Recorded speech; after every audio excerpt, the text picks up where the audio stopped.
Bismillahirrahmanirrahim. Alhamdulillahirabbil alamin. Nahmaduhu wa nasta'inu wa nastaghfiruh. Wa na'udzu billahi min shururi anfusina wa min sayyiati a'malina. May yahdihillahu fala mudilla lahu wa man yudlil fala hadiya lahu. Asyhadu an la ilaha illallah wahdahu la syarika lahu wa asyhadu anna Muhammadan 'abduhu wa rasuluh. Subhanaka la ilma lana illa ma 'allamtana innaka antal alimul hakim. Wa ma'allimna ma yanfa'una wa fa'na bima 'allamtana wa zidna ilma.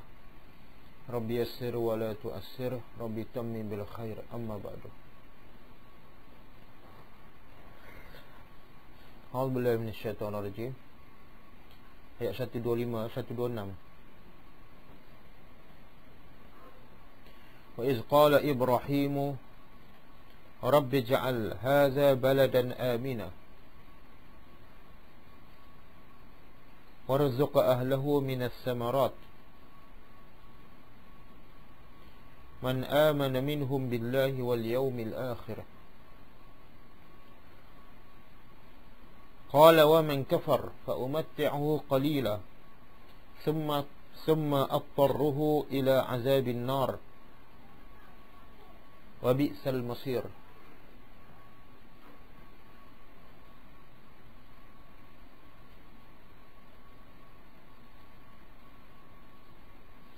Okey, setelah Allah memberitahu ayat sebelum ni,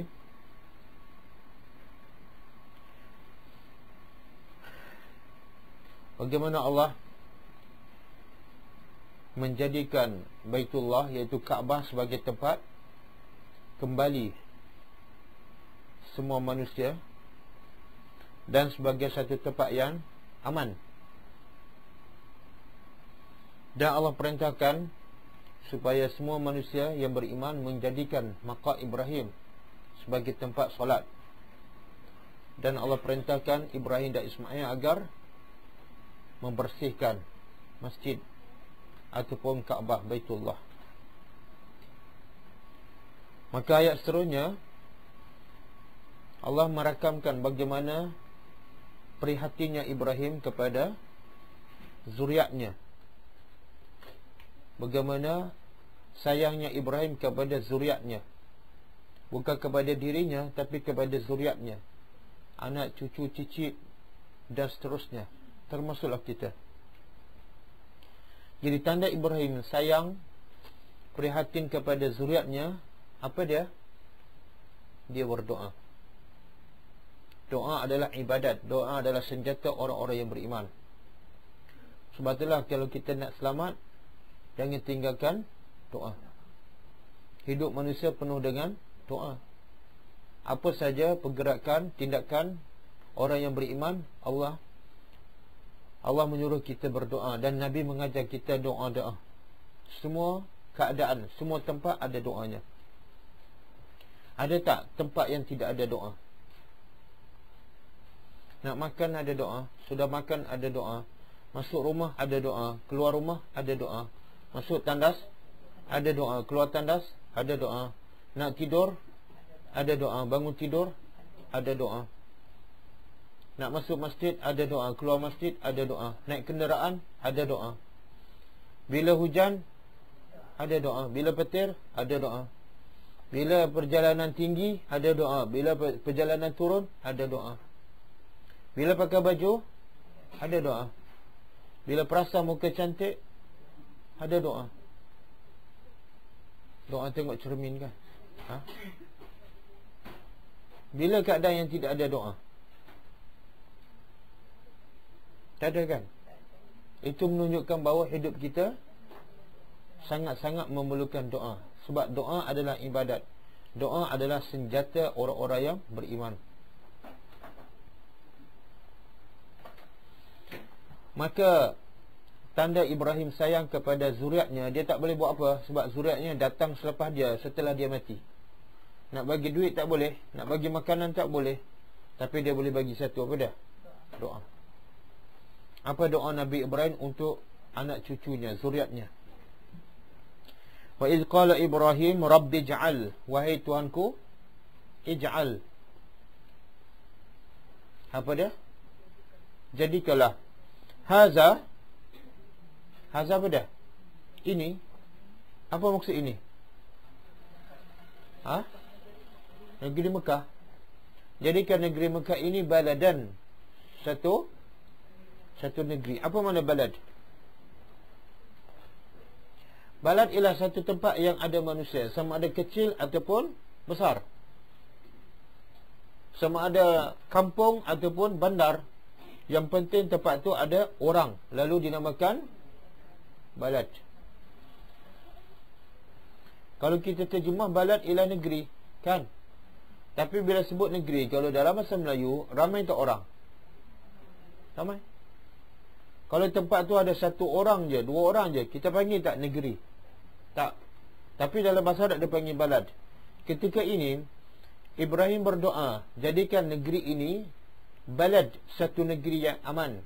Negeri yang aman. Ketika itu berapa orang ada kat Mekah? Berapa orang ada? Dua? Siapa ada? Ibrahim dengan anaknya Ismail, dan mungkin ada Hajar, 3 orang. Tapi dinamakan balad. Makna apa tu? Balad, kalau terjemah negeri tak berapa tepat. Sebab bila sebut negeri biasanya ramai orang. Tapi balad dalam bahasa Arab, mana-mana tempat ada orang, walaupun sedikit. Okey. Dan perkataan balad juga disebut dalam surah lain. Surah apa? Surah lazim je.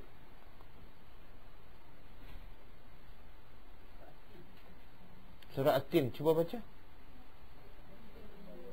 Wat-tini waz-zaitun wa turi sini wa hadzal baladil amin. Dan ini negeri yang aman, Mekah lah. Lagi dalam surah apa? Dalam surah Al-Balad lah. Nama surah Al-Balad kan? La uqsimu bihadzal balad. Jadi bila balad disebut dalam Quran, biasanya refer kepada Mekah. Okey. Apa doa Nabi Ibrahim? Dalam keadaan Mekah ketika itu kering kontang, tidak ada tumbuh-tumbuhan, tidak ada manusia, tapi doa pertama Nabi Ibrahim ialah jadikan negeri ini baladan aminan, negeri yang aman. Sepatut dia minta apa dulu? Sepatut minta apa dulu? Negeri tu makanan tak ada, pokok-pokok tak ada, manusia tak ada. Sepatut dia minta apa yang pertama? Rezeki lah. Ataupun jadilah negeri ini negeri yang subur. Tapi kenapa dia minta aman dulu? Lepas tu baru dia minta rezeki. Cuba tengok. Warzuq, dan berilah rezeki ahlahu, kepada penduduknya, penduduk Mekah, minas samarat, daripada buah-buahan.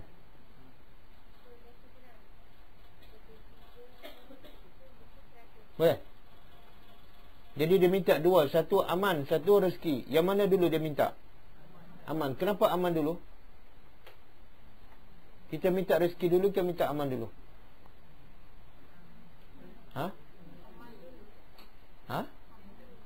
Bila minta aman dulu ni? Bila? Bukan selalu minta rezeki. Minta rezeki sahaja. Ada minta aman? Ada tak? Aman ke?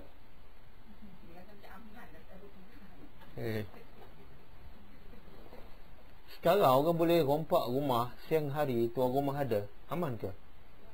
Kan? Yang di Pasir Putih tu, bukan setakat dia rompak, dia toreh muka kan, budak perempuan tu. Aman ke? Itu di mana tu? Di Taman Seri Aman, Pasir Putih.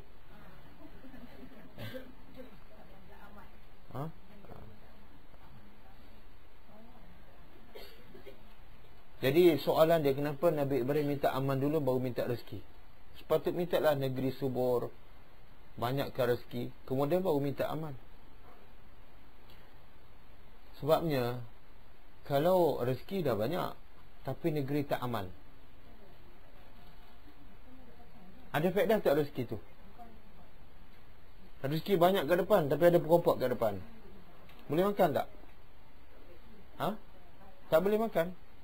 Nak makan pun rasa tak selamat je. Akhir sekali rezeki itu tak ada efek dah.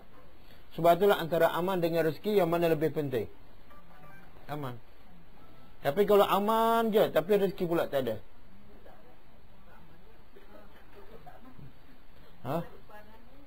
perompak tak ada, pencuri tak ada, perang tak ada, tapi makanan pula tak ada, tak boleh juga. Dua-dua kena ada, tapi yang lebih penting ialah aman. Okey.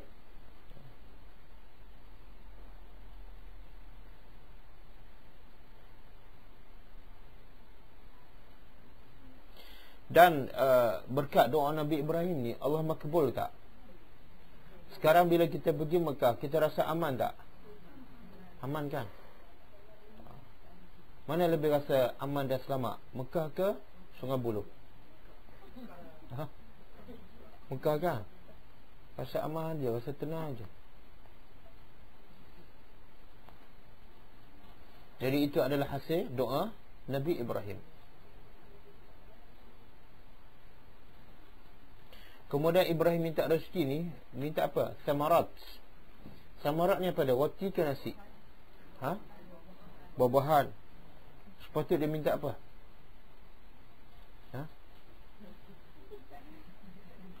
Kita bila minta rezeki, minta buah ke nasi ke apa? Duit kan?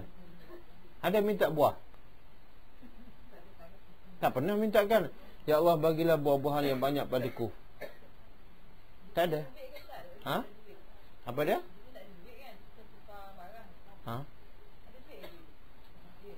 Tak, kalau tak ada duit pun minta lah roti. Kenapa minta buah? Dia buah ni mengenyang ke tak? Kenyang ke? Mana Kak Nurul makan buah durian je satu hari tu? Dulu tak ada buah durian. Dulu buah taman. Ya ke? Boleh kenyang ke? Cuba makan pagi kurma, tengah hari tamar, petang kurma. Cakap iyalah. Cakap iyalah, tapi masa kurma, masa bulan puasa, makan kurma buah biji. Sebiji nasi buah pinggang. Sebab itulah masa tarawih mengantuk. Iyalah.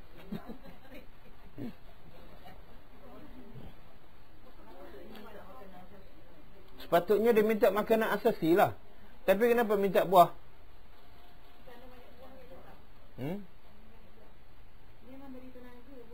Dia sebenarnya bila buah tu ada, menunjukkan apa? Bila buah tu ada, menunjukkan apa? Tanah tu subur. Bila tanah subur, maknanya rezeki yang lain tu ada lah. Faham tak? Yang punca buah tak ada sebab tanah tak subur. Tanah buah durian tak naik, tanah rambutan tak naik. Mana tanah tak subur? Padi pun tak naik kan? Tapi bila minta buah, mana tanah tu subur? Bila tanah subur, banyak rezeki lain. Boleh? Satu. Yang kedua, buah-buahan ni biasa makanan, bukan makanan asasi, tapi dia makanan sampingan. Bila rezeki yang sampingan ada, mana rezeki yang asas? Mesti ada. Mesti ada. Ada tak pernah jumpa tempat buah lima ada, apple ada, nasi tak ada, roti tak ada? Ada tak? Tak ada. Tak ada. Kalau buah ada, tempat tu ada buah limau, buah apple, buah anggur, mana makanan asasi mesti ada. Tapi yang terbalik mungkin makanan asasi ada, buah tak ada. Itu mungkin. Banyak kan? Dan sebab itulah di syurga Tuhan banyak sebut rezeki apa dia? Buah-buahan. Kenapa Tuhan tak sebut nasi ke roti dalam syurga?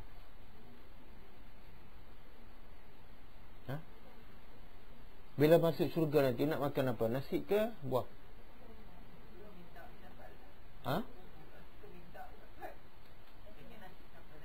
Yang minta tu tak apalah, tapi kenapa Tuhan sebut? Bila sebut nikmat dalam syurga, Tuhan sebut buah-buahan.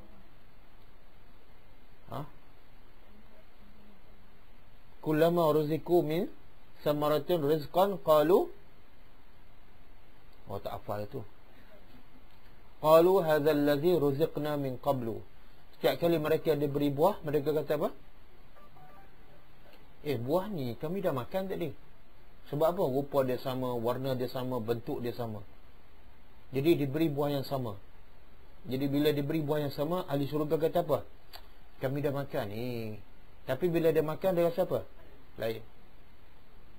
Bila dah buah sama, nama sama, warna sama, tapi makan kali kedua rasa lain, dia nak apa lagi? Nak makan lagi. Sebab dia nak tahu apa pula rasa ketiga, ada apa pula rasa keempat. Okey, di syurga Tuhan sebut buah bahan. Sebab apa? Tuhan tak sebut makanan asasi, roti ke nasi ke. Sebab di syurga tak lapar. Makanan asasi kita makan untuk apa? Untuk kenyang. Bila di syurga tak lapar, tak perlu roti, tak perlu nasi. Habis makan untuk apa? Ha? Makan apa? Untuk seronok. Buah untuk seronok. Nasi untuk kenyang. Bukan lapar. Tak ada lapar dalam syurga. Jadi makanan di syurga bukan untuk kenyang. Bila bukan untuk kenyang, makanan asasi tak ada. Saya rasa kita pun tak minta nasi macam tu. Sebab tak perut tak lapar. Yang minta apa dah? Yang pelik-pelik lah. Yang tak ada kat dunia. Boleh? Apa dah? Tukang masak tak ada? Dia kalau dah masuk syurga, semua ahli syurga lah, tak ada tukang masak. Okey. Kemudian kata Ibrahim, man amana billahi wal yaumil akhir. Berilah rezeki kepada penduduk Mekah, tapi khusus doa Nabi Ibrahim dia berhati-hati. Dia beradab sikit. Apa dah? Rezeki ni ya Allah, bagilah rezeki kepada man amana, orang yang beriman kepada Allah dan hari akhirat. Kenapa ni? Kenapa dia takut? Sebelum ni dia minta dah, jadilah zuriat aku imam kepada manusia kan sebelum ni. Maka Tuhan kata apa? Tuhan bagi amaran. Yang boleh jadi imam ialah orang yang beriman sahaja. Yang boleh jadi imam, pemimpin ataupun orang yang boleh diikuti ialah zuriat engkau yang beriman sahaja. Adapun zuriat engkau yang zalim tak boleh jadi imam. Jadi Ibrahim takut. Tuhan tegur pula dia. Kalau dia minta rezeki untuk semua, Tuhan kata tak, rezeki untuk orang beriman. Maka awal-awal lagi dia khususkan, ya Allah, bagilah rezeki kepada orang yang beriman sahaja. Tapi rupa-rupa dia tersilap. Sebab apa? Rezeki untuk semua. Tapi kalau kepimpinan untuk orang beriman. Yang sana dia silap, Allah tegur. Yang sini dia takut silap, rupa-rupa silap kali kedua. Dia tegur pula, ya Allah. Tuhan kata apa? Qala, tengok Tuhan tegur Ibrahim. Qala, dia berkata, wa man kafar, dan siapa yang kufur pun dapat rezeki. Rezeki aku ni untuk semua, bukan orang beriman saja, tapi hidayat untuk orang bertakwa saja. Sebab itulah orang kaya, orang kafir kebanyakan kaya. Sebab rezeki Allah untuk semua. Apa dia? Kaedah pembahagian rezeki. Kaedah pembahagian rezeki oleh Allah kepada manusia. Apa kaedah dia? Mana Allah bagi rezeki tu berdasarkan apa? Berdasarkan usaha. Orang kafir dia usaha lebih, dia jadi kaya. Orang Jepun usaha lebih kan, dia ke depan. Sekarang apa dia pula yang lebih ke depan? Korea. Malaysia dulu kini dia selama-lamanya pembeli. Saudi samalah, dulu kini selama-lama pembeli je, tak berubah, tak usaha.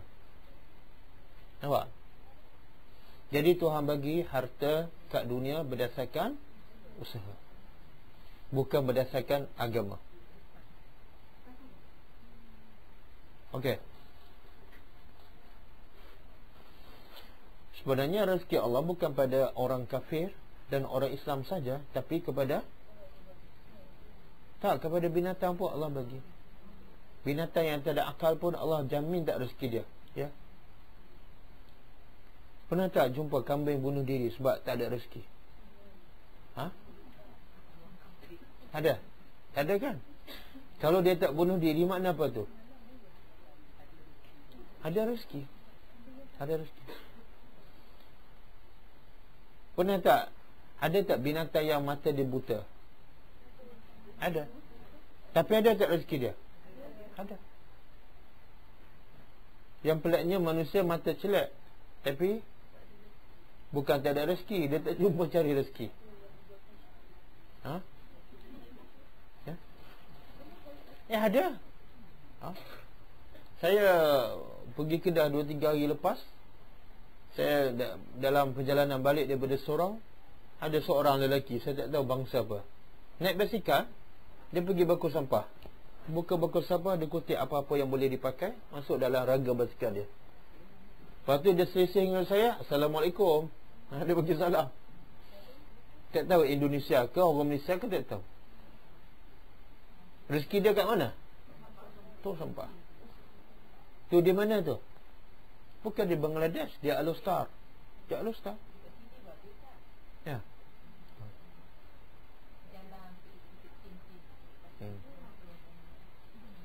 Subhanallah. Itu yang duk bawa sampah, majlis bandara bawa sampah kan, lori sampah tu. Biasa pekerja tu daripada bangsa apa? Bangla ataupun India kan. Tahu pukul berapa dia keluar? Ha? Sebelum subuh. Sebelum subuh. Ha? Maknanya demi nak dapat apa? Rezeki, sesuap nasib, dia sanggup bangun malam. Untuk apa? Kutip sampah sebelum subuh.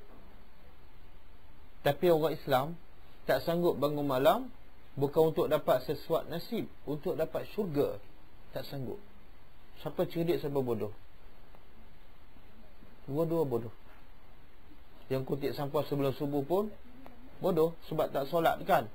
Subuh tak pergi, tapi sampah kutip demi untuk dapat RM10, RM20. Yang orang Islam, sampah pun tak kutip, subuh pun tak pergi. Kan? Tak bangun. Kemudian orang yang kutip sampah tu duduk kat mana? Ha? Duduk berdiri kat belakang, bukan duduk atas kursi. Berdiri kat belakang lori sampah tu. Kita lalu tepi lori sampah pun dah tutup tingkap kereta. Pusuk kan? Dia ada tingkap boleh tutup. Ha? Duduk tepi tu kan, selamba je dia. Selamba je. Subhanallah. Tengok manusia kan pelik. Nak cari sesuap nasib, nak jaga body dia, untuk 70 tahun sementara dia sanggup berdiri tepi sampah, sanggup bangun sebelum subuh. Tapi untuk dapat kehidupan yang kekal abadi, bahagia selama-lama, dia tak sanggup nak solat 10 minit. Dia tak sanggup nak berzikir. Dia tak sanggup nak buat amalan sunat. Pelik kan? Mana akal dia dah rosak dah. Okey, boleh.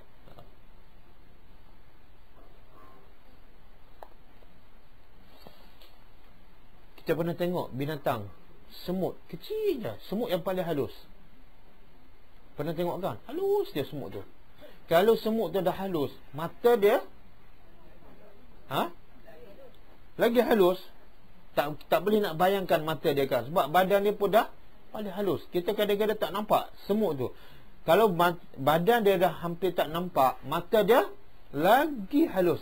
Tapi dia nampak tak rezeki dia? Nampak? Kita kadang-kadang tak jumpa rezeki. Mata siapa lebih terang? Mata semut lah. Subhanallah. Menunjukkan apa tu? Tuhan nak bagi tu dalam ayat ni, Ibrahim, jangan kamu doa rezeki khas untuk orang beriman. Tak ada. Rezeki aku akan bagi semua. Tapi Tuhan cakap apa lepas tu? Fa umatti'uhu qalila. Qal wa man kafar, Tuhan berkata, dan orang yang kafir pun akan dapat rezeki. Fa umatti'uhu, lalu aku akan umatti'. Apa makna umatti'? Aku akan beri kesenangan padanya. Siapanya tu? Orang kafir? Tak, orang kafir. Tuhan nak tegur Ibrahim, ya Ibrahim, aku tetap akan bagi kesenangan pada orang kafir mengikut usaha dia. Tetapi Tuhan bagi qalila. Apa makna sedikit? Adakah dia dapat gaji 500 sebulan? Adakah dia pakai kereta kancil sahaja? Apa maksud sedikit di sini? Maksud dia ialah kalau dia dapat seluruh dunia pun sementara. Bila sementara? Sikit. Sikit macam mana tu? Bila dibanding dengan akhirat. Kalau akhirat kekal abadi, dunia banyak macam mana pun sementara dan akan binasa, maka dunia itu adalah sedikit je. Boleh? Jadi bila dia sedikit, Tuhan sendiri cakap sedikit, Tuhan sendiri cakap kecil, tiba-tiba kita nak berebut. Cerdik ke bodoh? Tuhan kata yang kat dunia sedikit, yang kat akhirat banyak. Tiba-tiba kita kejar juga yang sedikit. Cerdik ke bodoh?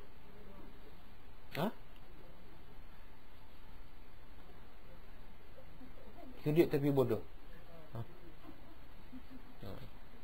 Kita beritahu pada anak kita, ini duit RM1, itu duit RM100. Tiba-tiba kita tanya, yang mana banyak? RM100? Yang mana sikit? RM1. Adik nak yang mana? Adik nak yang sedikit. Mana tak berapa cerdik kan? Padahal dah 3 orang guru tuition matematik kan? Tak cerdik.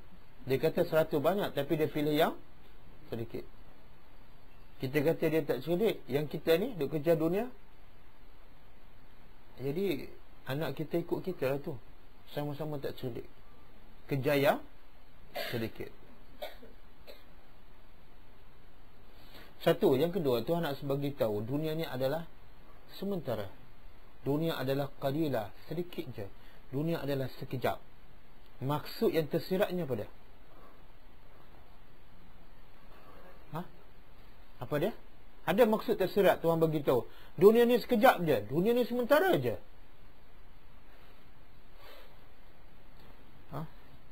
Tuhan nak bagi tahu apa?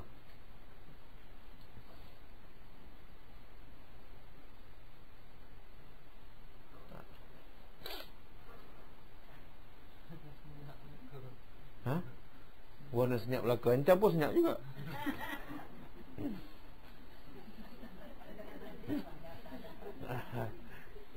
Dia nampak orang lain senyap, dia tak nampak dia senyap.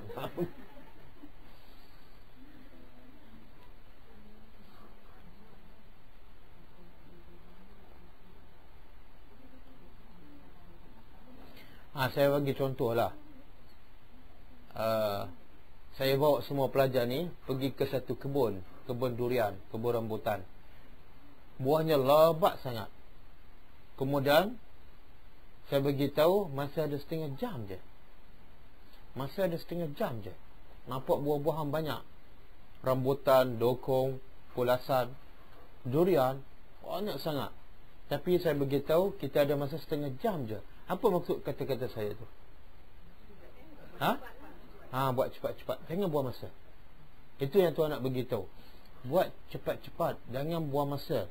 Dan buat sebanyak yang mungkin. Kenapa? Masa kamu pendek je. Dunia kejap je. Betul? Sebab itulah bila semua manusia mati, Tuhan tanya dalam kubur, berapa lama kamu tinggal kat dunia? Dia jawab apa? Sekejap je. Baru bila kita rasa hidup kat dunia ni sekejap, bila kita mati, ya Allah, sekejap je. Pejam celak, tua. Lepas tu mati.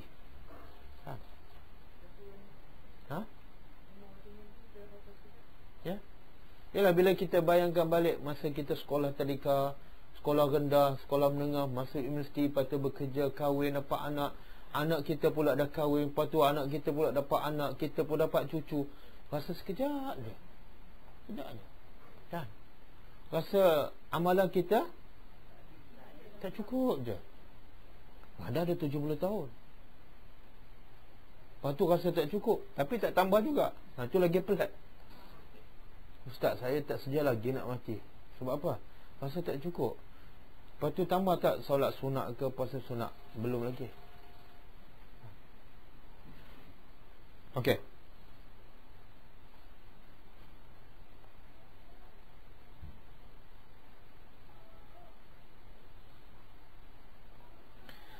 Semua. Kemudian Tuhan bagi tahu pada Ibrahim dan kepada kita semua. Orang kafir ni dia akan tetap dapat rezeki, tetapi qalil, sedikit. Kemudian lepas dia dapat sedikit rezeki tu, apa dia akan dapat? Semma attarruhu, kemudian aku akan paksanya. ila azabin nar, kepada azab neraka. Ada faedah tak hidup? Seronok sekejap, lepas tu masuk neraka. Tak ada faedah. Orang bagi kita makan KFC, lepas tu orang nak potong tangan kita. Ada faedah tak?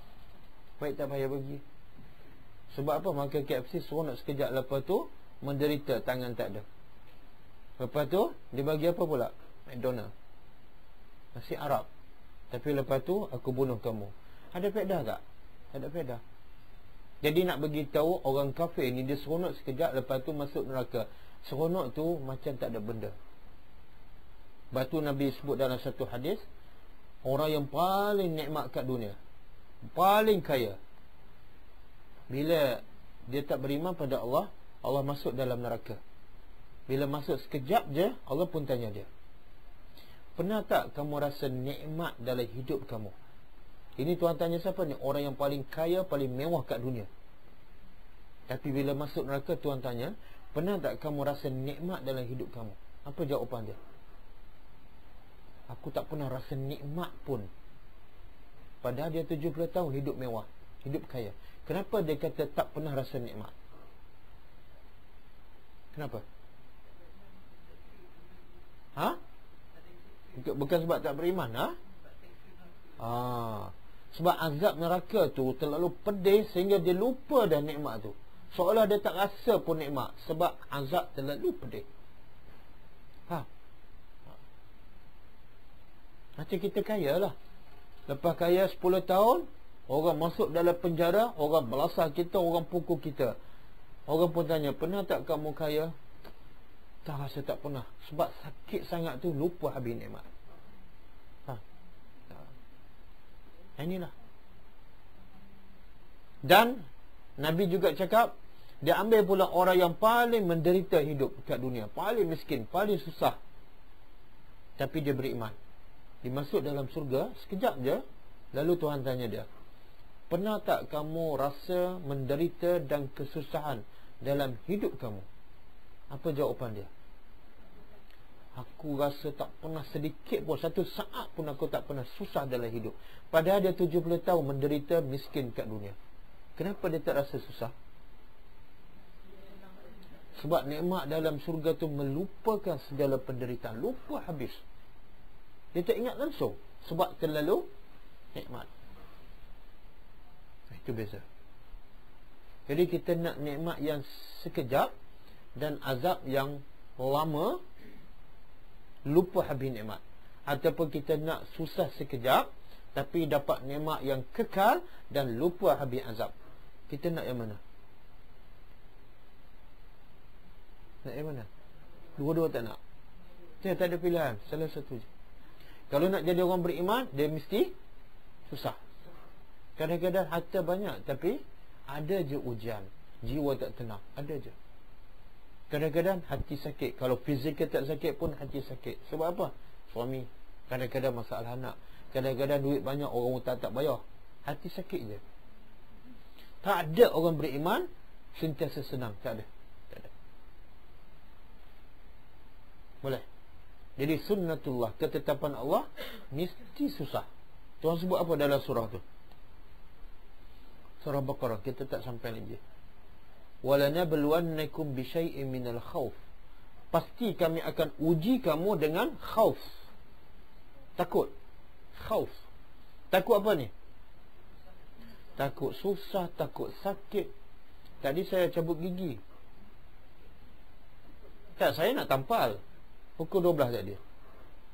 Ini cakap tersekat-sekat ni. Saya nak, dah lama dah gigi tu berlubang kan. Tapi sebab takut, tak ada. Siapa berani dengan jarum? Cakap. Siapa berani? Ya ke? Mana sakit terus pergi. Ya lepas tu. Tapi sementara nak boleh cabut tu. Memanglah dah bios tu tak masalah. Tapi sementara nak bios tu,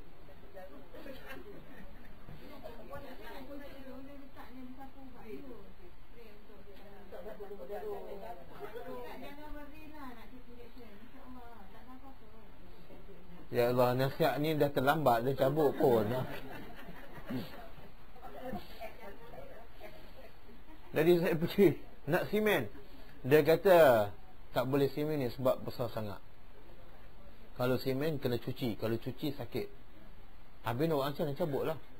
Dia pun ambil jarum. Itu ujian. Tapi memang dia sapu ubat tu, walaupun sapu rasa sikit. Saya tenang.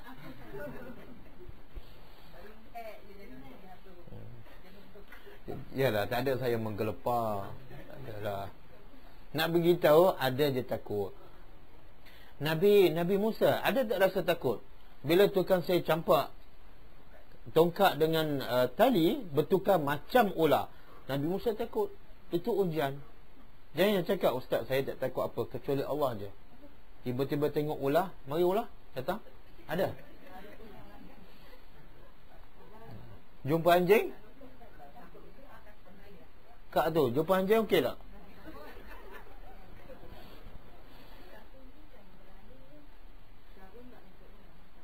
Saya lebih takut jarum pada anjing. Sebab anjing tu dia tak gigit.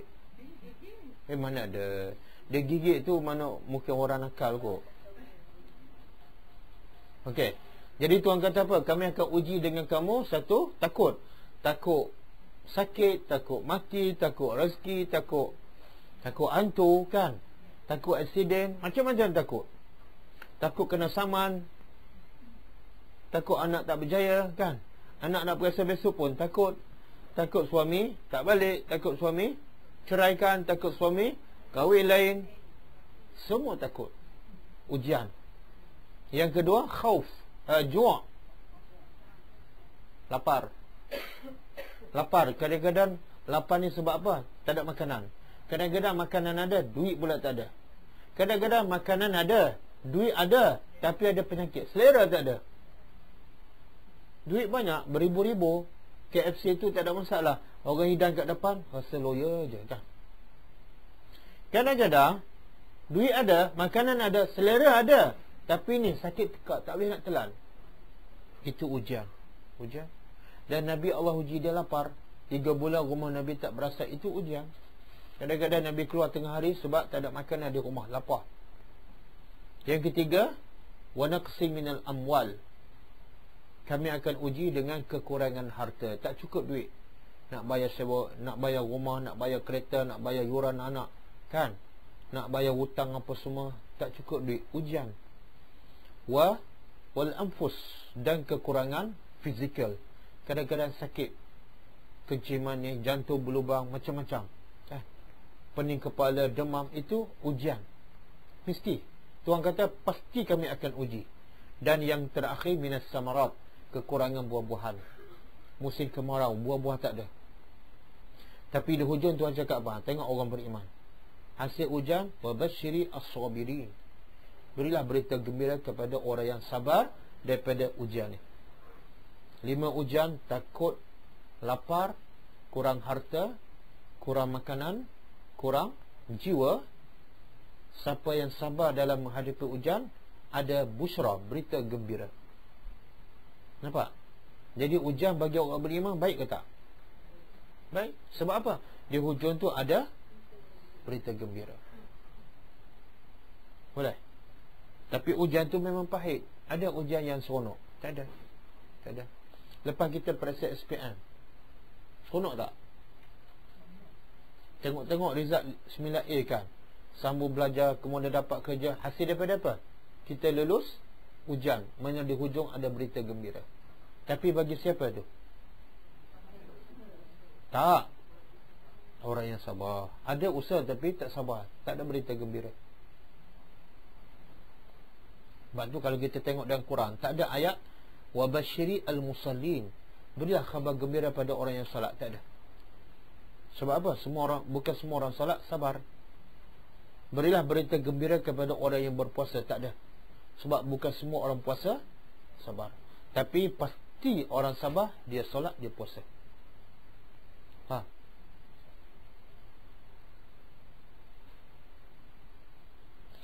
Okey, di sini Tuhan kata apa?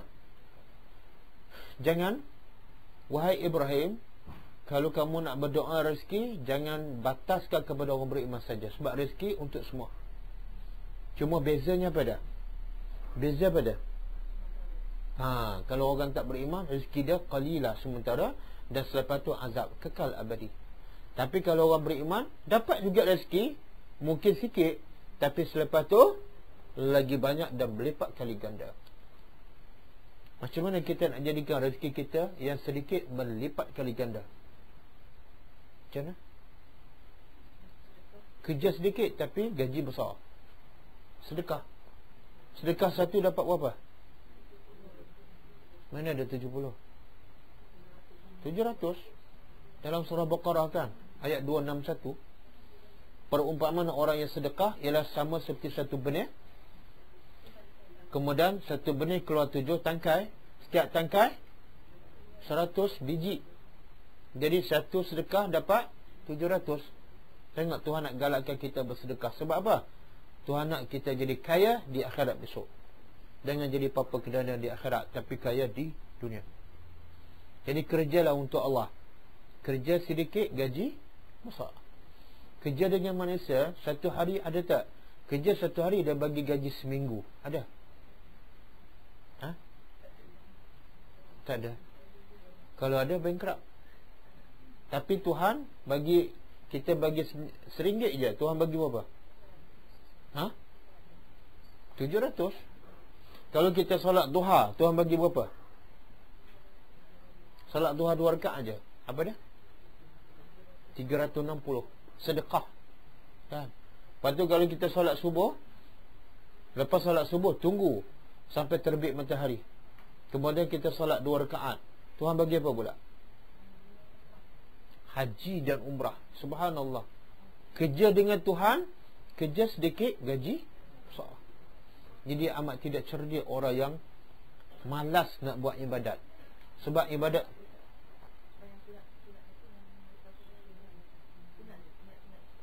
dah ada pendapat mengatakan niat solat sunat isyraq. Ada kata duha, dua-dua betul. Yang penting pada waktu dia.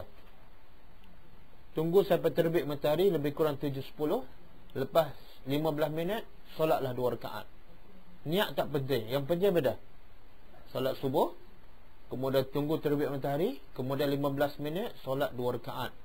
Maka pahala dia sama seperti melakukan haji dan umrah. Niat solat sunat je.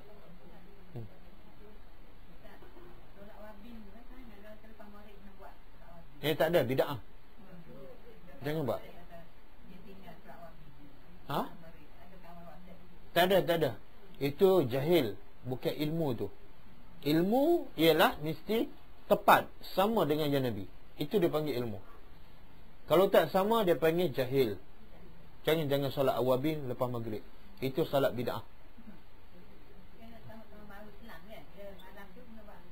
Tak ada bid'ah. Ini orang bila dia tak ada ilmu, dia akan banyak buang masa, buang duit. Masa dia tak menjadi pahala, duit dia tak bertukar menjadi pahala. Sebab apa? Yang dia buat tu tak sama dengan Nabi. Tak ada, jangan buat. Yang mana lepas maghrib? Duha.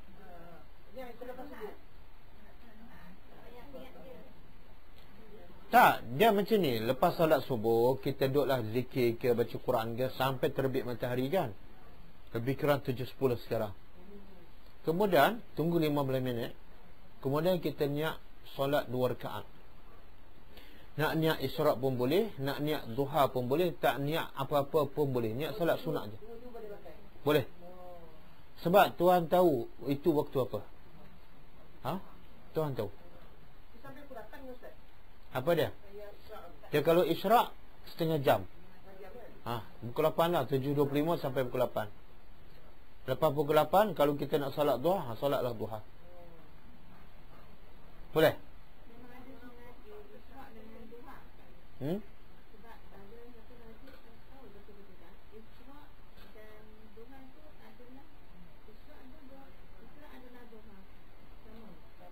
Ada dua pendapat.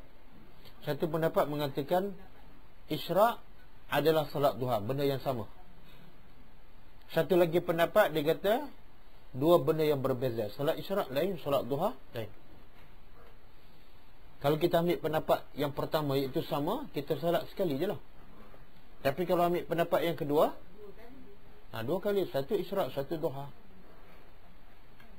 Yang mana lebih untung?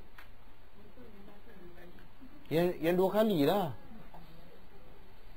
Lagi banyak kita solat lagi.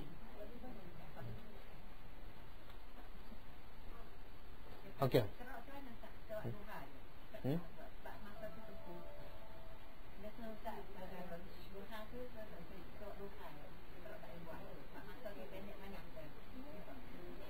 Tak apalah, yang penting kalau nak dapat pahala haji dan umrah, syarat dia apa dah?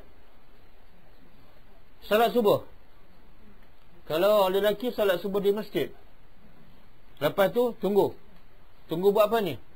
Jangan tidur. Tidur tak dapat pahala. Mengaji, zikir sampai terbit matahari 7.10, kemudian tunggu 15 minit solat. Dia nak solat isyraq ke, duha ke, itu tak penting. Maka Nabi kata dia akan dapat pahala haji dan umrah yang mabrur. Bagi lelaki. Bagi perempuan, ulama' di Saudi dia keluar fatwa apabila orang tanya, kalau perempuan solat subuh di rumah, dapat tak pahala tu? Dapat. Sebab apa dapat? Sebab takkanlah Tuhan nak bagi peluang pada lelaki saja, sedangkan perempuan yang terbaik solat di rumah. Jadi tapi syarat perempuan kena solat awal waktu. Jangan solat subuh pukul 7. Lepas tu tunggu 10 minit je terbit matahari. Ya, mesti. Mana dia solat subuh tepat pada waktu di rumah. Lepas solat dia duduk atas tika semayang tu, zikir, baca Quran. Jangan buat benda lain. Jangan pergi goremi lepas tu sambung balik zikir.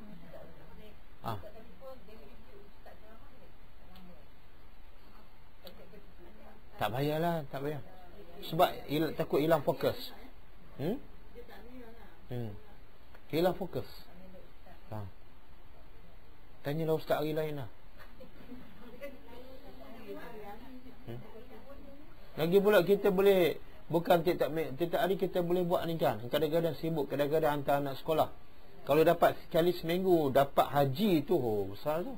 2 kali seminggu dapat pahala haji dan umrah. Cantik. Jadi kalau boleh hari tu jangan buat lain pagi tu.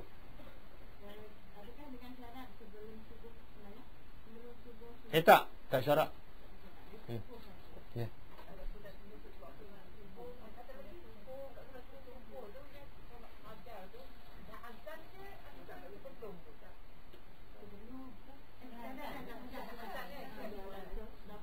Salat sunat subuh makna dah masuk waktu subuh lah. Salat sunat fajar makna dah masuk waktu fajar. Salat sunat fajar dengan salat sunat subuh, pisang goreng dengan goreng pisang.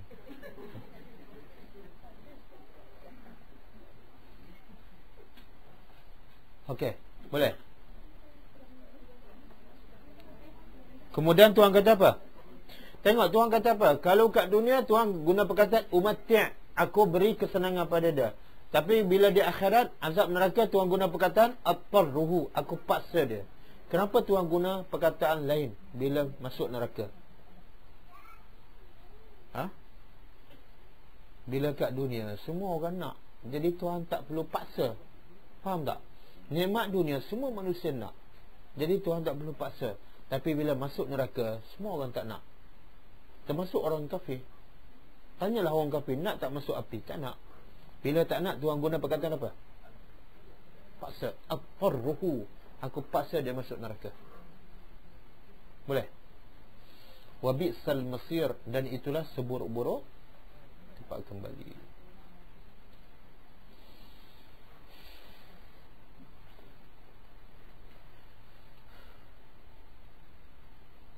Saya 2-3 hari lepas saya pergi Penang. Kenal tak Farah Adibah, pengacara TV Al-Hijrah? Dia aturkan satu program untuk bantu orang miskin kat sana. Dia jemput saya sekali lah. Pertama nak bantu orang mu'alaf. orang Penang tapi asal dia Punjabi, bangsa Punjabi. Perempuan, dia kahwin dengan orang Bangladesh. Orang Bangladesh ni memang tak bertanggungjawab lah. Tak solat, berjudi, selalu balik Bangladesh. Kerja pun tak, minta duit dengan isteri je. Isteri pula tak bekerja. Dapat bantuan JKM 400, kemudian duit zakat 400. Tapi bayar sewa rumah 100 lebih. Piti ais pun tak ada, mesin basuh tak ada. Jadi masa dia kontak tu, peti ais tak ada. Tapi seminggu sebelum kita pergi, dia telefon, dia kata apa? Saya dah dapat peti ais dengan mesin basuh. Siapa yang bagi? Gereja. Cepat aja, cepat. Jadi bila kita pergi, saya pun pergi rumah dia sendiri. Dia kata saya pun pelik lah. Orang Islam bukan tak tahu saya susah, tapi tak ada siapa bantu. Bila saya cakap pada orang Kristian, terus sampai bantuan.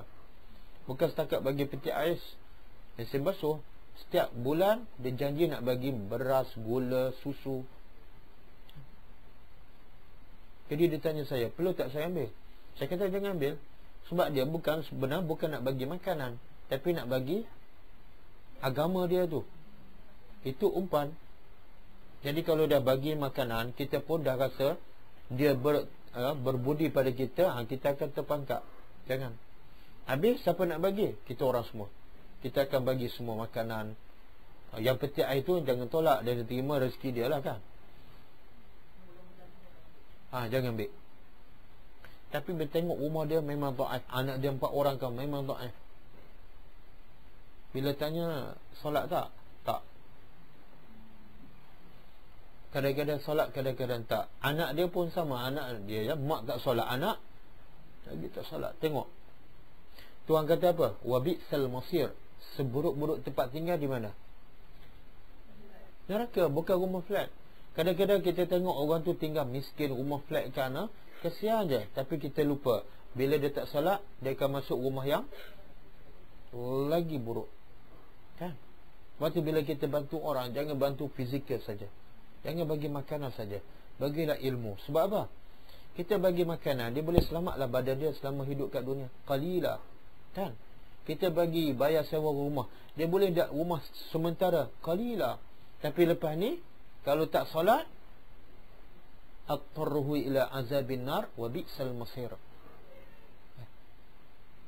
Sebab itulah bila Bangladesh tu orang Islam, tapi Islam nama je lah. Dia tahu je tarikh JKM, isteri dia dapat duit daripada JKM, dia pun balik rumah minta duit tu. Memang kita kesiankan menderita, tapi jangan kita lupa penderitaan di akhirat lagi dahsyat. Sebab Tuhan kata wabi'sal masir. Seburuk-buruk tempat tinggal. Adakah kita kena benarkan suami dia minta macam tu? Kita tak bilang lagi. Tapi suami dia tak bilang lagi. Tak, kita boleh bagi nasihat. Saya pun bagi nasihat, jangan bagi. Sebab bukan hak suami kamu nak ambil duit daripada kamu. Bahkan kamu ada hak nak ambil duit suami kan?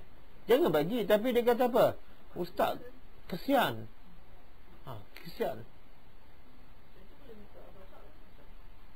Yelah, dia pun memang nak bercerai, tapi fikir-fikir nak bercerai. Suami dia kata suami dia ugut dia, kalau kamu cerai, kamu ada anak 4, siapa nak kahwin dengan kamu?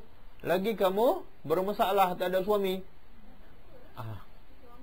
Yalah, kita senang cakap.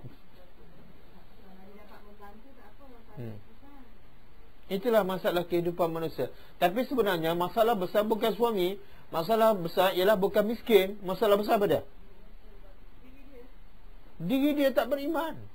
Sebab tu saya kata, jangan bergantung pada suami, jangan bergantung pada anak, jangan bergantung pada JKM, tapi bergantunglah pada Allah. Carilah Allah. Caranya apa dah? Pergilah belajar agama, ikut perintah Allah. Bila ikut perintah Allah, Allah jaga kamu. Bila Allah jaga, pasti selamat. JKM jaga, tak selamat. Dia bagi duit 400. Cukup ke tak cukup, dia apa peduli. Suami jaga kamu, lagi tak selamat. Suami tak salat, judi. Anak jaga, apa kudrat anak. Tapi kalau Allah jaga, pasti selamat. Maka baliklah pada Allah, berimanlah pada Allah, jagalah solat 5 waktu.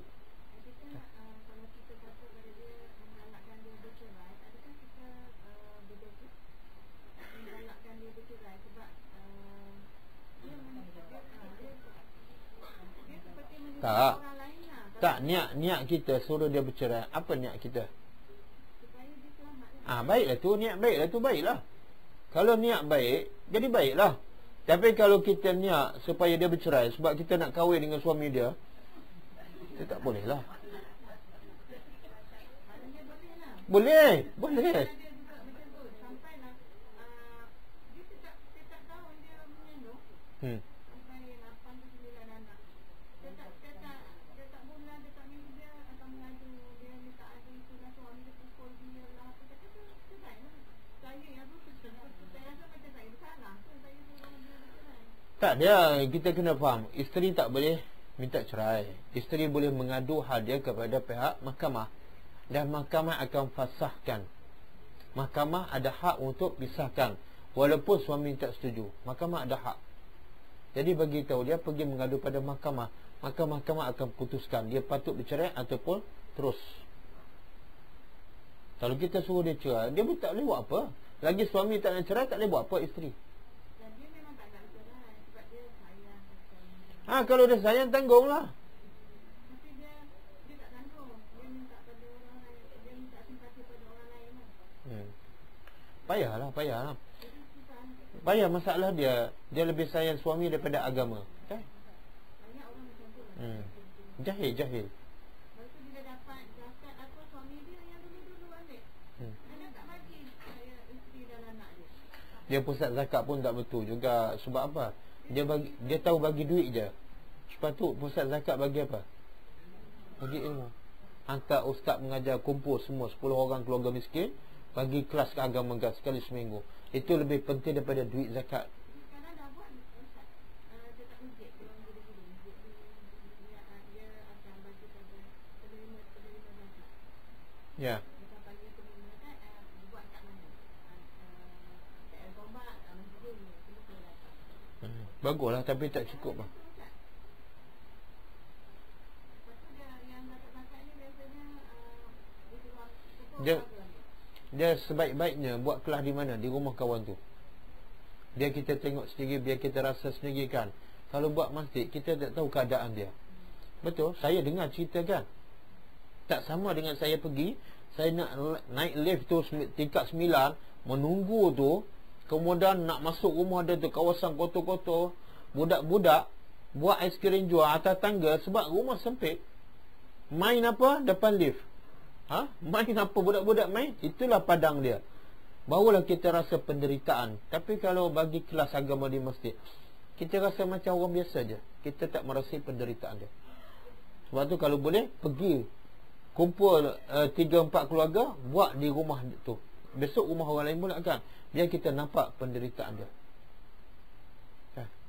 Kadang-kadang orang tak sama penderitaan dia. Okey, habis Kemudian ayat 127.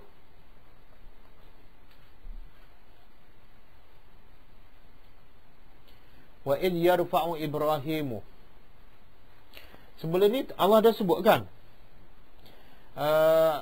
Allah jadikan Kaabah tu sebagai masabah, tempat kembali manusia, dan amna, tempat yang aman. Kan? Ingat ke tak? Ingat. Okey. Sekarang Tuhan nak sebut bagaimana Kaabah tu, Baitullah, menjadi tempat yang aman. Bagaimana punca dia, asas dia, permulaan dia. Siapa yang bina? Wa iz yarfa'u Ibrahimu. Dan ingatlah ketika mana Ibrahim mengangkat Al-Qawaidah. Apa dia Al-Qawaidah? Asas-asas. Qawaidah ni jamaah, plural. Kalau satu, kaedah. Kaedah mana asas. Kenapa Tuhan sebut ni? Dan Tuhan sebut yarfa'u, kalau belajar bahasa Arab, dia fi'il mudhari'. Fi'il mudhari' menunjukkan apa? Sedang.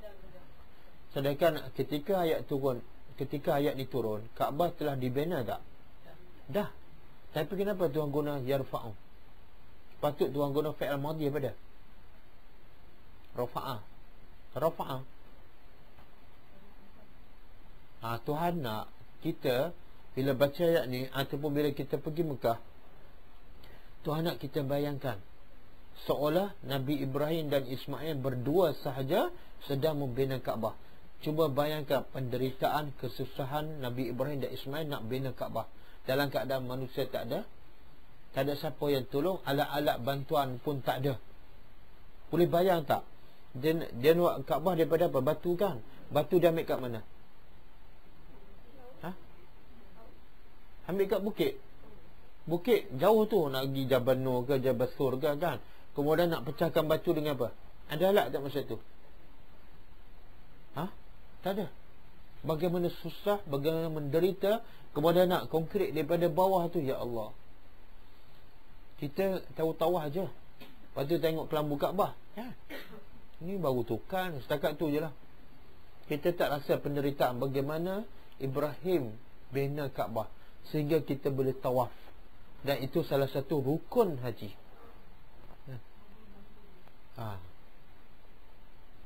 Boleh. Maka sebab tu Tuan guna yarfa'u. Ingatlah wahai Muhammad, bagaimana susahnya Ibrahim dan Ismail membina Kaabah.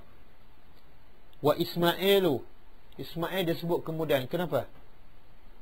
Sebab dia anak. Yang membina tu Ibrahim, tapi yang menolong Ismail. Ismail tolong holor batu, Ibrahim membina. Lepas membina, apa kata Ibrahim dan Ismail? Rabbana, apa dia? Wahai Tuhan kami, taqabbal, terimalah, minna, daripada kami. Terima apa ni? Amalan apa? Amalan apa ni? Buat Kaabah. Saya nak tanya, syarat ibadat diterima apa dia? Satu, ikhlas. Yang kedua, mesti selari dengan perintah Allah, selari dengan agama. Okey, Ibrahim dengan Ismail masa dia bina Kaabah, ikhlas ke tak? Pasti ikhlas. Kemudian yang dibina tu apa dia? Rumah Allah, tidak ada syirik, tidak ada kufur. Maka bila dah cukup dua syarat, sepatut Allah terima tak ibadat dia? Kalau Allah dah terima, perlu tak dia minta pada Allah, terimalah ibadat kami? Perlu tak minta? Tak payah. Kalau tak payah, kenapa dia minta?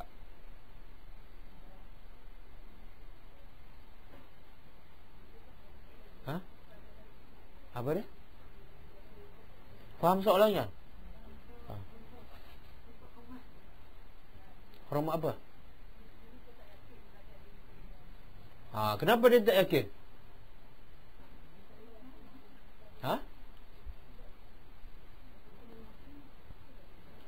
Itulah sifat-sifat orang-orang yang beriman.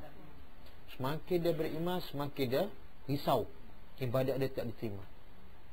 Apatahlah Nabi ni darjah dia paling tinggi. Semakin tinggi iman, semakin risau. Itu sifat orang beriman.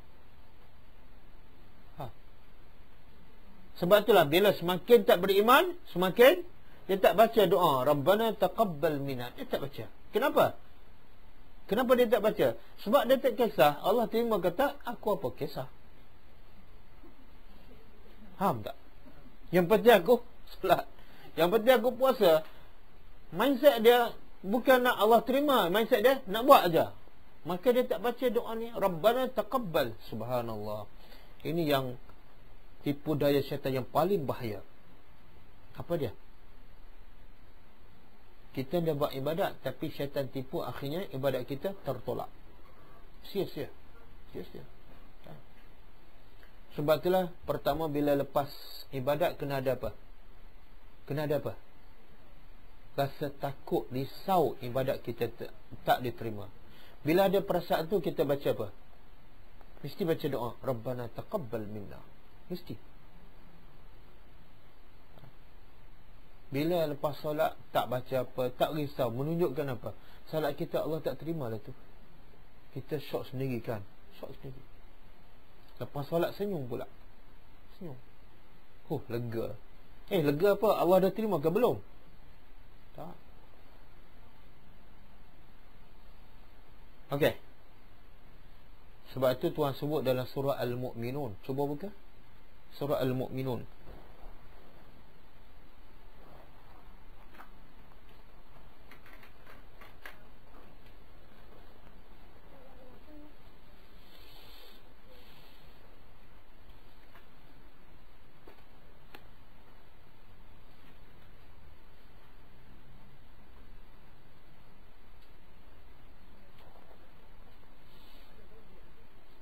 ayat 74 dan 75. Sorry, bukan ayat 58, 57, 58, 59, 60. Daripada 57 muka surat 345.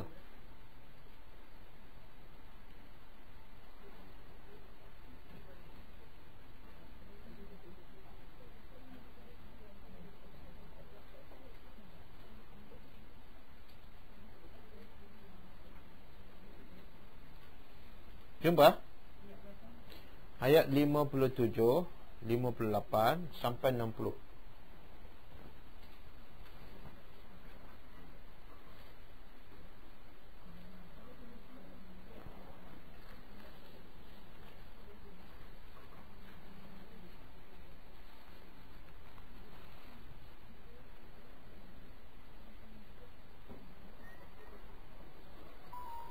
Okey, jumpa.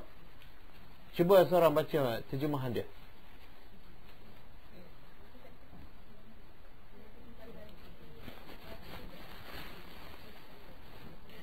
Baca terjemahan dia.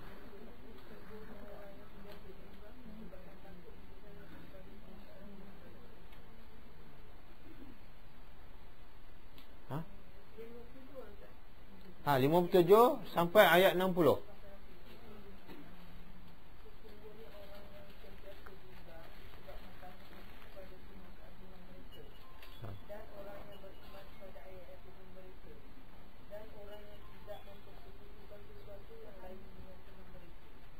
Hmm, 60.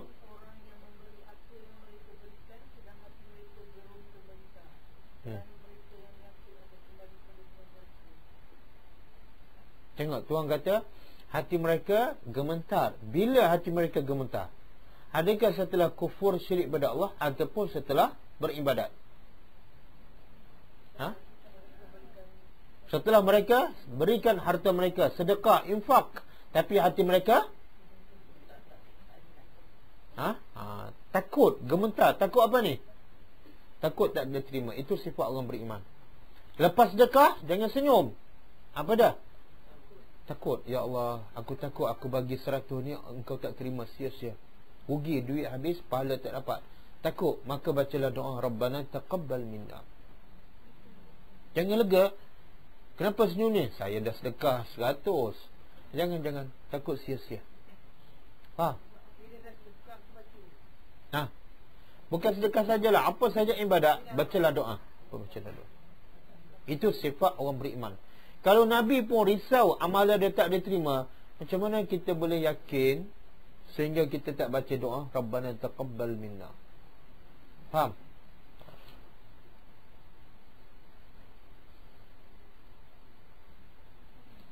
Okey, kita balik pada ayat kita.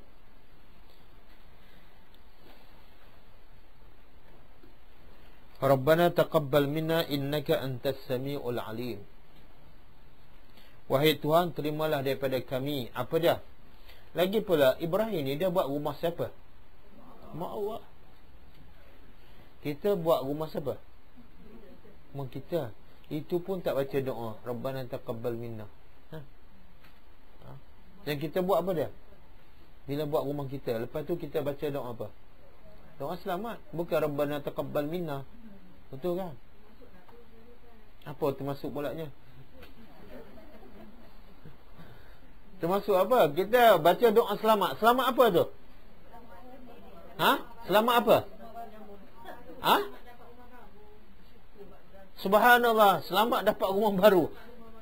Ya Allah. Tapi kalau Tuhan tak terima amalan kita, sia-sia tak? Kalau sia-sia, apa yang selamat?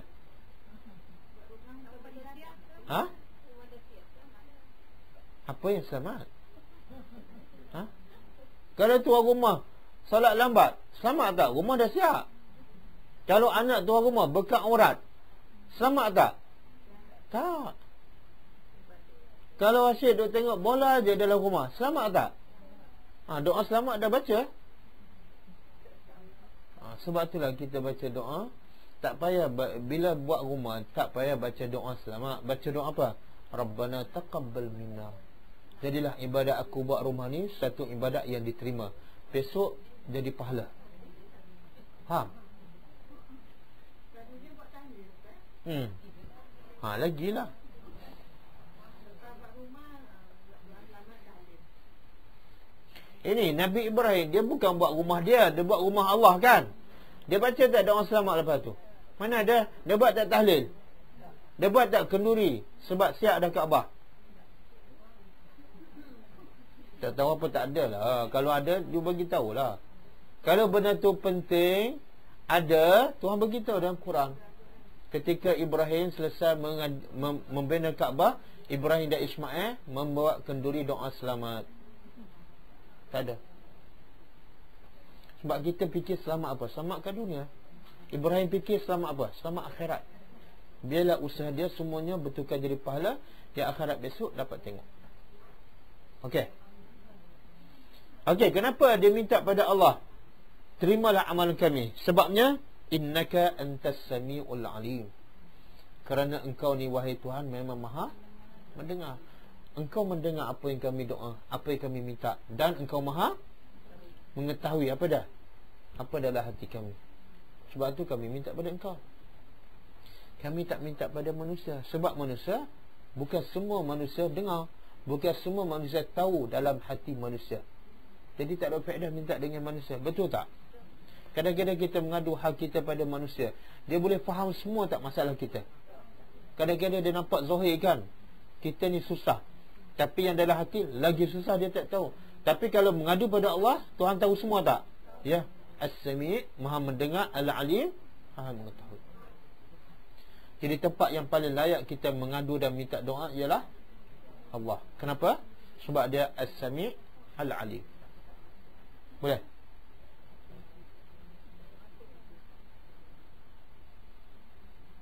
Okey, habis. Cukup?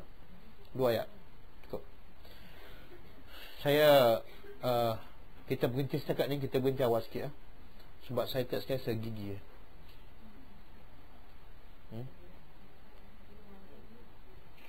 Ada soalan tak?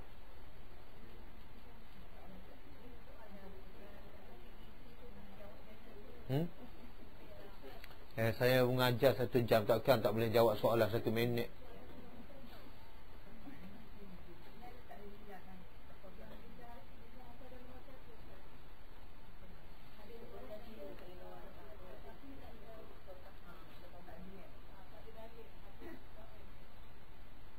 Okey.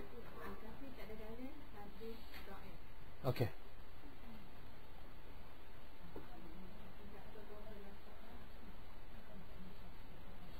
Dia sebenarnya ada 2-3 hadis berkenaan dengan kelebihan baca surah Al-Kahfi. Hadis yang pertama daripada Abu Sa'id Al-Khudri radhiyallahu anhu. Hadis itu sebut baca surah Al-Kahfi hari Jumaat. Tapi majoriti ulama mengatakan hadis tu dhaif. Ada yang mengatakan hadis itu mauquf, tak sampai kepada Nabi. Itu kata-kata Abu Sa'id Al-Khudri. Yang sebut hari Jumaat itu bukan kata-kata Nabi, tapi itu kata-kata Abu Sa'id Al-Khudri. Maka majoriti ulama hadis mengatakan hadis tu tak boleh dijadikan hujah. Okey? Dan ada hadis yang lain sahih, 2 hadis ataupun 3 hadis yang menyebut kelebihan baca surah Kahfi, tapi tidak ada perkataan hari Jumaat. Hadis sahih. Bila tak sebut hari Jumaat, bila-bila lah. Maka kata seorang ulama salaf di Mesir, ulama yang terkenal, Syekh Abu Ishaq Al-Huwaini hafizahullah, dia kata oleh kerana hadis berkenaan dengan kelebihan baca surah Kahfi hari Jumaat adalah dhaif, tak sampai pada Nabi, maka tak boleh baca. Siapa baca bid'ah. Kata seorang ulama di Mesir, Syekh Abu Ishaq Al-Huwaini. Tapi kata Syekh Abdul Aziz bin Bas, ulama Saudi rahimahullah, bekas mufti Saudi, dia kata betul hadis berkenaan baca surah Kahfi hari Jumaat dhaif. Lemah. Tetapi ada hadis yang lain menguatkan hadis yang lemah tu, sehingga darjah dia boleh dijadikan hujah. 1. Yang kedua, perbuatan sahabat, termasuklah Abu Sa'id Al-Khudri dia selalu baca surah Kahfi hari Jumaat. Bila sahabat selalu baca, sahabat tak mungkin buat dalam keadaan jahil. Pasti ada ilmu, dan pasti ilmu itu daripada Rasulullah. Sahabat tak akan buat benda bid'ah. Jadi ada sahabat yang baca hari Jumaat, menunjukkan, kata Syekh Abdul Aziz bin Bas, tak salah kita baca surah Al-Kahfi hari Jumaat. Walaupun asal hadis itu dhaif, tapi dikuatkan dengan hadis-hadis yang sahih yang lain yang tak sebut hari Jumaat. Kemudian dikuat pula, disokong pula oleh perbuatan sahabat Nabi yang selalu baca surah Kahfi hari Jumaat. Jadi siapa yang melarang kita baca surah Kahfi itu agak-agak melampau lah sikit. Kadang-kadang kita nak keluar fatwa, tengok keadaan kan. Surah Yasin kita tak benar orang baca dah. Surah Kahfi kita tak benar orang baca dah. Akhir sekali apa dah? Orang langsung tak baca. Surah Baqarah lagilah tak baca. Kita ada dalam masalah sekarang. Apa dah? Masalah kita apa dah? Antara orang yang buat bid'ah, kita tak buat, kita kata salah, dan kita kata yang betulnya tak buat. Tapi kita lupa yang betulnya apa dah? Yang betul kepada betul. Apa dia? Baca semua Al-Quran. Baca semua Al-Quran. Sebab Tuhan, Nabi kata apa? Iqra'u Al-Quran. Baca Quran. Nabi tak kata baca surah Kahfi ke, surah Yasin ke. Baca Al-Quran. Kenapa? Al-Quran itu akan datang pada hari kiamat sebagai pemberi syafaat. Jadi yang buat benda bid'ah ni baca surah Yasin saja, tak betul juga. Yang kata baca surah Yasin malam Jumaat, dia sendiri pun malam lain pun dia tak baca Yasin. Surah Kahfi pun tak baca sebab dia kata dhaif. Surah Baqarah lagi tak baca, pun tak betul juga. Yang betul apa dia? Baca Quran setiap hari, tadabbur Al-Quran setiap hari.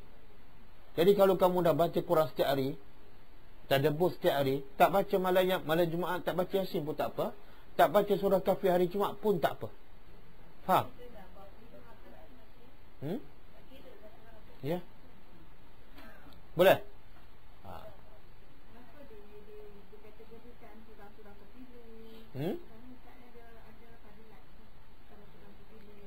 Tak ada. Kalau tak ada hadis yang sahih berkenaan dengan kelebihan surah tertentu, maka tak boleh pakai, tak boleh jadikan hujah. Dan Nabi ni jarang Nabi sebut kelebihan surah tertentu, jarang. Sebab apa? Kalau Nabi sebut surah ni kelebihan ni, surah ni kelebihan, akhir sekali orang terpilih. Sedangkan Quran tu semuanya adalah syifa dan rahmat. Bukan surah, tapi satu Quran. Al-Mulk ada baca setiap malam sebelum tidur, tapi orang tak baca pula sebab setiap malam. Surah Baqarah ada hadis sahih? Ada. Nabi kata apa? Siapa baca mana-mana rumah yang dibaca surah Baqarah, syaitan akan lari dan dia akan dapat berkat. Itu hadis sahih. Dia tak baca pula. Sebab apa? Panjang. Surah Al-Mulk ada hadis sahih. Dia tak baca juga walaupun pendek. Sebab apa? Setiap hari. Tak, surah Waqi'ah tak ada hadis yang kata siapa baca surah Waqi'ah mendapat mengelak daripada kepapaan. Bukan hadis sahih. Kenapa takut sangat apa-apa ni? Solat lambat? Itu.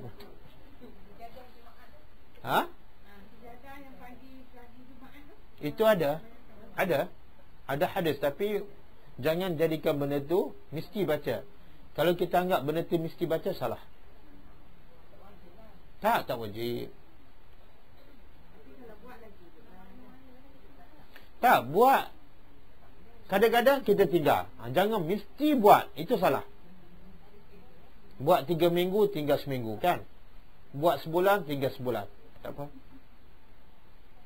Okey.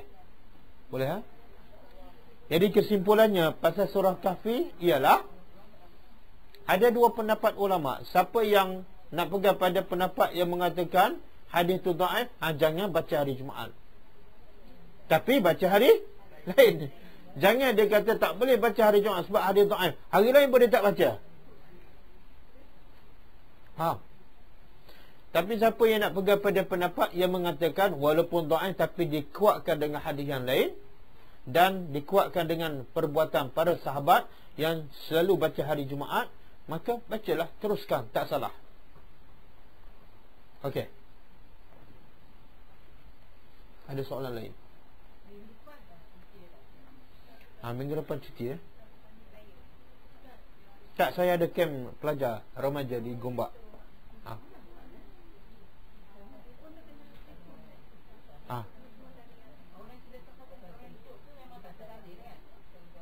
Sedekah Fatihah untuk orang hidup.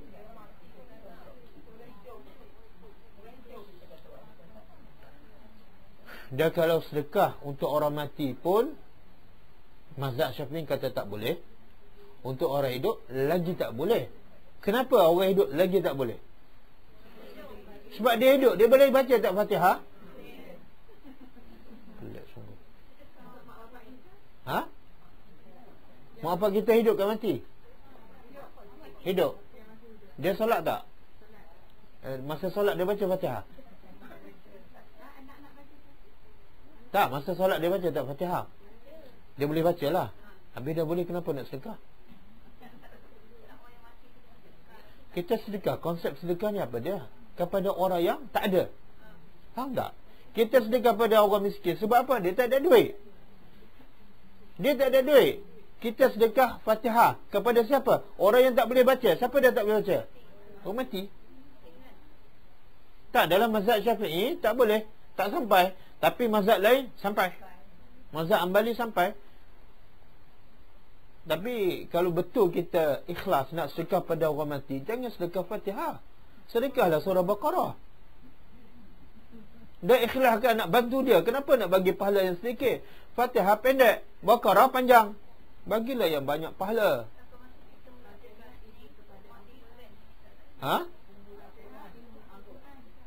Oh, ibu.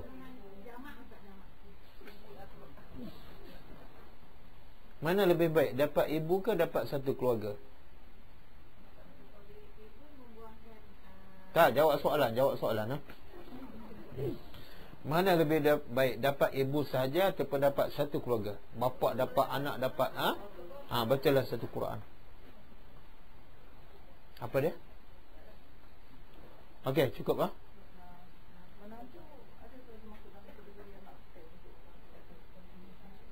Tak. Menantu mak bapak dia lah. Dia ada mak bapak kan?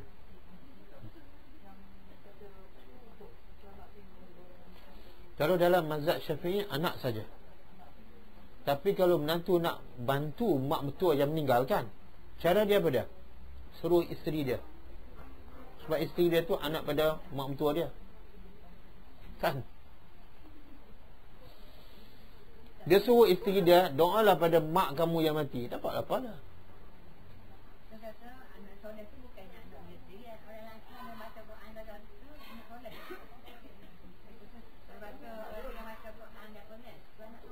Tak.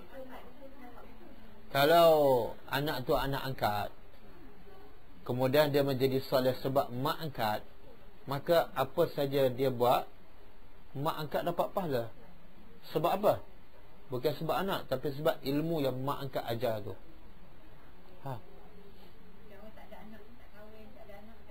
Kan Nabi bagi 3. Bila mati anak Adam, terputus amalannya, kecuali 3 kan. Pertama, dia tak ada anak kan, sedekah jariah. Tak ada duit, ilmu yang bermanfaat, pergilah belajar, mengajarlah orang. Anak tak ada kan, ada 2 lagi peluang, carilah.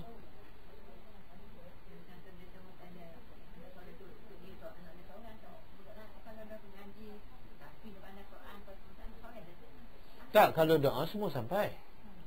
Kalau doa semua sampai. Bukan anak kita pun sampai. Tapi kalau amalan, anak saja. Baca Quran, anak. Solat, anak. Sedekah, anak. Tapi kalau doa, semua sampai. Walaupun bukan anak kita. Menantu. Tak, kalau dia doa sampai pada mak mentua, sampai. Dan kalau dia buat amalan, sebab mak mentua yang ajar, mak mentua dapat pahala tu. Pahala atas nama ilmu yang bermanfaat. Okey. Cukup Kita tutup dengan membaca tasbih kafarah. Subhanakallahumma wa bihamdika asyhadu an la ilaha illa anta astaghfiruka wa atubu ilaik. Assalamualaikum warahmatullahi wabarakatuh.